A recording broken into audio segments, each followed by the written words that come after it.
جو شفق شام کی ہوتی ہے، شفق جب ہم دیکھتے ہیں، جب ہم وہ سرخی دیکھتے ہیں، اس سرخی سے ہمیں یہ پتہ چلتا ہے، یہ اندازہ ہوتا ہے، ایسا خوبصورت لگتا ہے ہمیں کہ جیسے اس نے شفق نے سونے کے سارے زیور پھیلا دیے ہیں آسمان پر، آسمان کے کناروں پر۔ یہ سرخی جو ہمیں لگتی ہے، یہ ایسی لگتی ہے جیسے کہ سونے کے زیور ہیں۔ قدرت نے اپنے گہنے چاندی کے سب، یعنی کہ قدرت نے اپنے تمام چاندی کے گہنے جو ہیں وہ اتار کر اس پر پھیلا دیے ہیں۔ اتنا خوبصورت منظر ہوتا ہے اس کا۔ پہنا دیا شفق نے سونے کا سارا زیور، قدرت نے اپنے گہنے چاندی کے سب اتارے، یعنی کہ قدرت نے اپنے تمام چاندی کے گہنے اتار کر آسمان کو پہنا دیے ہیں۔ ایسا لگتا ہے جس وقت شفق ہمیں دکھائی دیتی ہے شام کے وقت۔ ہاں، پھر کیا ہے؟ محمل میں خاموشی کے لیلائے ظلمت آئی، چمکے عروس شب کے وہ موتی پیارے پیارے۔ اس شعر میں کیا شاعر فرماتا ہے؟ آپ شعر دیکھ لیجئے پھر۔ محمل میں خاموشی کے لیلائی ظلمت آئی، یعنی کہ رات، اندھیری رات، لیلائی ظلمت ہو گئی اندھیری ظالم رات، چمکے عروس شب کے وہ موتی پیارے پیارے۔ شاعر اس میں فرماتا ہے کہ شام کے وقت قدرت نے اپنے چاندی کے زیور، سورج کی چاندی جیسی سفید روشنی اتار دیے۔ ہاں، یہ دوسرے شاعر کا ترجمہ ہے۔ تیسرا ہے محمل میں خاموشی کے لیلائی ظلمت، یعنی کہ ظالم رات، لائل رات کو کہتے ہیں، ظالم رات، چمکے عروس شب کے وہ موتی پیارے پیارے۔ اس میں کیا شاعر فرماتے ہیں؟ خاموشی پر سوار ہو کر اندھیری رات آئی۔ کیا آئی؟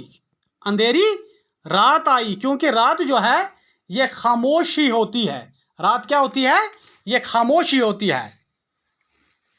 شب اندھیری رات، عروس شب یہ لکھا ہوا ہے آپ کی کتاب، تاریک شب، اندھیری رات، عروس شب، رات کی دلہن، رات کی عروس دلہن کو کہتے ہیں۔ یہاں رات کو دلہن سے تشبیہ دی گئی ہے، یعنی کہ دلہن کی طرح رات آئی۔ محمل میں خاموشی کے لیلائی ظلمت آئی، چمکے عروس شب کے وہ موتی پیارے پیارے۔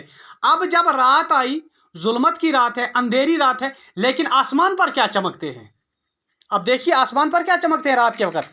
تارے چمکتے ہیں، اور وہ تارے جو ہیں وہ ایسے لگتے ہیں جیسے اس اندھیری رات میں موتی ہیں۔ اب ایسے بھی آسمان کی طرف رات کے وقت دیکھیے، چاروں طرف اندھیرا ہوتا ہے، خاموشی ہوتی ہے، لیکن ہمیں صرف کیا دکھائی دیتے ہیں؟ ہمیں صرف تارے دکھائی دیتے ہیں، اور جو تارے ایسے لگتے ہیں جیسے چاندی کی یا سونے کی مالا اندھیرے میں چمکتی ہے، اسی طرح وہ تارے دکھائی دیتے۔ اسی لیے اس یہ کہہ رہا ہے محمل میں خاموشی کے لیلائی ظلمت آئی، خاموش اندھیری رات آئی، لیکن اس میں کیا چمکتے ہیں؟ وہ موتی پیارے پیارے، وہ چمکتے ہیں۔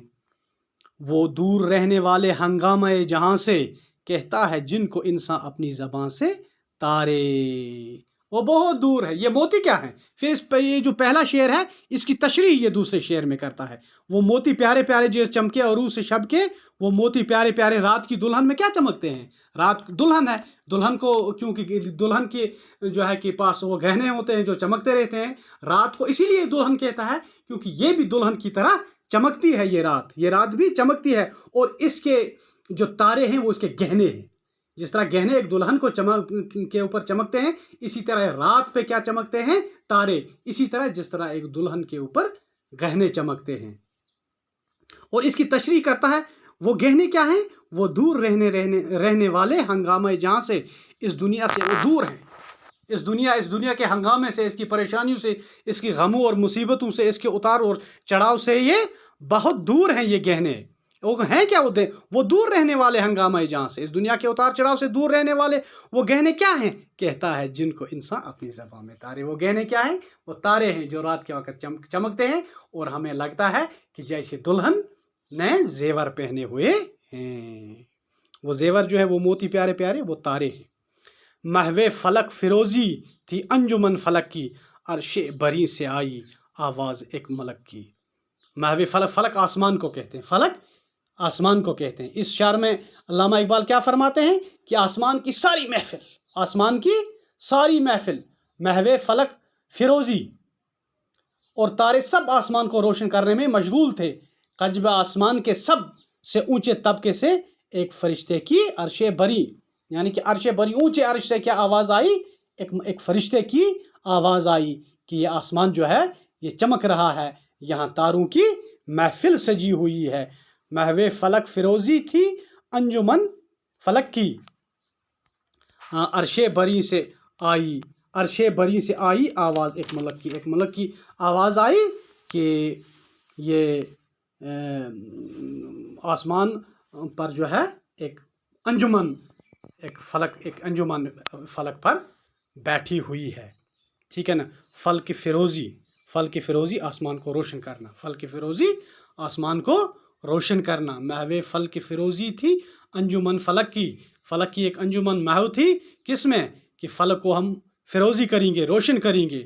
عرش بری سے آئی آواز، ایک ملک کی، ایک فرشتے کی آواز آئی. کہاں سے؟ عرش سے، اونچے عرش سے ایک فرشتے کی آواز آئی. تو یہ آج کا سبق تھا. تو اس کا دوسرا حصہ جو ہے، اے شب کے پاس بانو، اے آسماں کے تارو، تابندہ قوم ساری گردوں نشیں تمہاری. یہ ہم انشاءاللہ کل پڑھیں گے. تب تک کے لیے خدا حافظ. السلام علیکم.